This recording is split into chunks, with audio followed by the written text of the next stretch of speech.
আমার বয়স যখন 14 বছর, তখন আমার প্রথম শখ হয় বিয়ে করার। গ্রামের একই স্কুলে 2 বছরের জুনিয়র একজন 12 বছরের মেয়েকে ভালো লাগলো। ফর্সা, কোঁকড়ানো চুল, খাড়া নাক, গোলাপি ঠোঁট, সামনে একটা দাঁত উঁচু, কিন্তু চমৎকার দেখতে। আমার ভালো লাগার কথা প্রিয় বন্ধু মেহেদি ছাড়া আর কাউকে জানালাম না। মেহেদির কথা মতো মেয়েটার ইসলাম শিক্ষা বইতে একদিন একটা চিরকুট লিখে দিলাম, আমি একটা পাপ করে ফেলেছি, আমি তোমাকে ভালোবেসে ফেলেছি, পাপ কাটিয়ে তোমাকে বিবাহ করতে চাই। মেয়েটা চিঠিটা পেল 3 দিন পর, কারণ 3 দিন সে ইসলাম শিক্ষার বই খোলেইনি। 3 দিনে কোনো উত্তর না পেয়ে আমি এবং মেহেদি দুইজনেই তো অস্থির। সে যাই হোক, যেদিন সে চিঠি পেল সেদিন সে চোখ লাল করে স্কুলে আসলো। সম্ভবত এটাই মেয়েটার জীবনে পাওয়া প্রথম চিঠি। তাই রাত জেগে কান্নাকাটি করার কারণে তার চোখ লাল হয়ে গেল। মেয়েটির সাথে আমার দেখা হয় টিফিন পিরিয়ডে। সে তার বান্ধবীকে বলে স্কুলের পিছনে আমার সাথে দেখা করতে চাইল। আমিও রাজি হলাম। মেয়েটা আমাকে দেখেই বলল, আপনি কি আমাকে ভালোবাসেন? আমি বললাম, বাসি। আপনি জানেন হেড স্যারের কাছে আমি নালিশ করলে আপনার কি অবস্থা হইব? জানুম না কেন, পিডাইতে পিডাইতে আমাকে ক্লাসরুম থেকে মেইন রাস্তায় নিব। তারপরও আমাকে ভালোবাসেন? শুধু ভালোবাসি না, বিয়েও করতে চাই।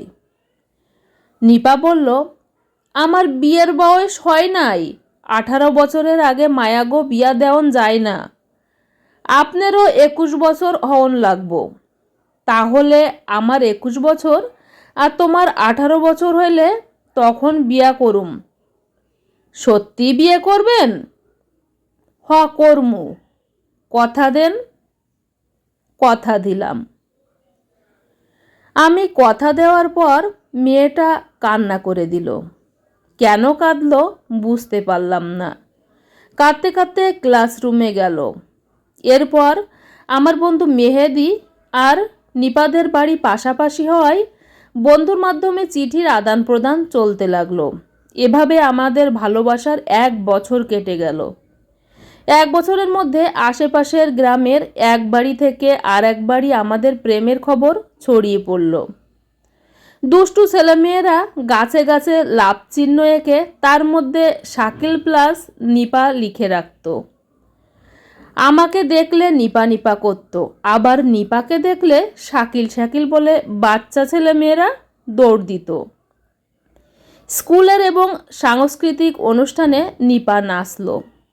নাচের গান ছিল বৃষ্টি পড়ে টাপুর টুপুর, পায়ে দিয়ে সোনার নুপুর। এই নাচ দেখে আমার ইচ্ছা হলো নিপাকে একজোড়া সোনার নুপুর কিনে দেব। সত্যি সত্যি সেই সোনার নুপুর পরে নাচবে নিপা। আমি আব্বার পকেট থেকে টাকা চুরি করে নুপুর কেনার টাকা জমাতে লাগলাম। সময় চলে যায়, টাকার পরিমাপ বাড়ে, কিন্তু সোনা কেনার মতো টাকা জোগাড় হয় না। এদিকে নিপা আমার জন্য একটা সবুজ রুমালে ফুলের আলপনা এঁকে লিখে ফেলল, ভুলো না আমায়। সেই রুমাল আর একটা ঈদকার্ড পেয়ে আমার কিশোর বয়সের মনে চোখে জল চলে এলো। কিন্তু আমাদের এই অশ্রুজলের মধুর ভালোবাসা দীর্ঘস্থায়ী হলো না।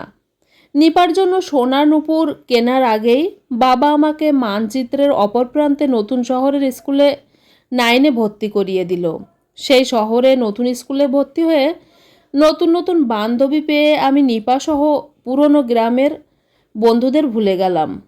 তখন মোবাইলের ব্যবহার এখনকার মতো না থাকায় যোগাযোগটাও আর হয়ে ওঠেনি। তারপর 9 বছর কেটে যায়।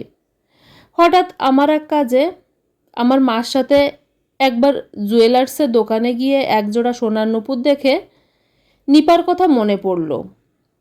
আম্মু এত বছরে কয়েকবার বাড়ি গেলেও আমি কখনো যাইনি। নিপার কথা জিজ্ঞেস করলে সে চিনতেও পারেনি। অনেক ঝামেলা করে আমি গ্রামের বাড়িতে খোঁজখবর করে জানতে পারি নিপার বিয়ে হয়ে যায় আরও 5 বছর আগে। এখন তার ছেলে মেয়েও আছে।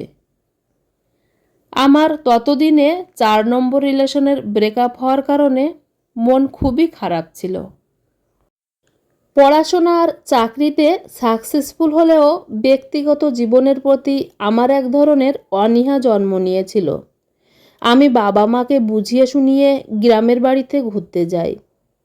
নিপা কোথায় থাকে সেটা বের করতে বেশি কষ্ট হয়নি, কেননা সে আমার ছোটবেলার বেস্ট ফ্রেন্ড মেহেদিকে বিয়ে করেছে। নিপার বিয়ে হয়েছে সেটা শোনার চেয়ে আমার এক সময়ের বেস্ট ফ্রেন্ডকে সে বিয়ে করেছে সেটা শুনেই আমি বেশি কষ্ট পাই। কেন কষ্ট পাই, কিসের জন্য পাই, সেটা আমি বুঝতে পারি না। তবে আমি গ্রামে এসেছি শুনে তারা ভীষণ খুশি হয় এবং তাদের অনুরোধেই তাদের বাড়িতে বেড়াতে যাই।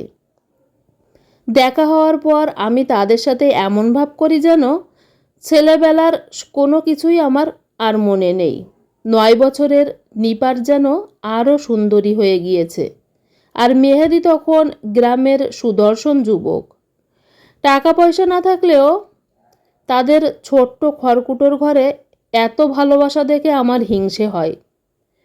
হঠাৎ আমার মনে হয় আমি নিপাকে ছেড়ে না গেলে মেহেদির জায়গায় থাকতাম আমি, আর নিপাকে নিয়ে এমন তাই সুখে থাকতে পারতাম।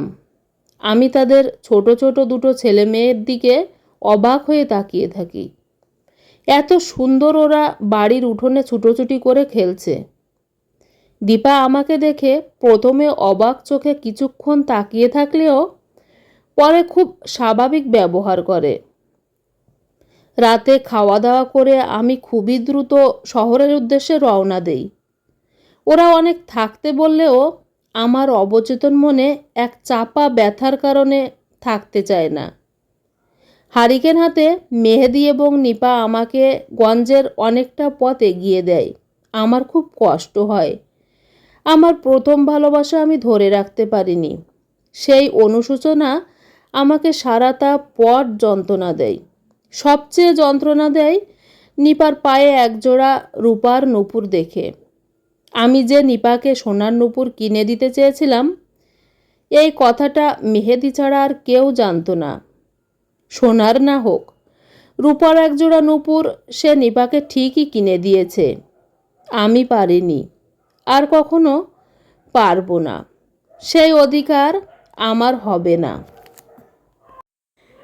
বন্ধুরা, আমার আজকে এই গল্পের নাম হচ্ছে সোনার নূপুর, আর লিখেছেন সাদবিন শাকিল। বন্ধুরা, গল্পটি আপনাদের কেমন লাগলো অবশ্যই আমাকে জানাবেন। ভালো লাগলে চ্যানেলটিকে সাবস্ক্রাইব করার অনুরোধ রইল।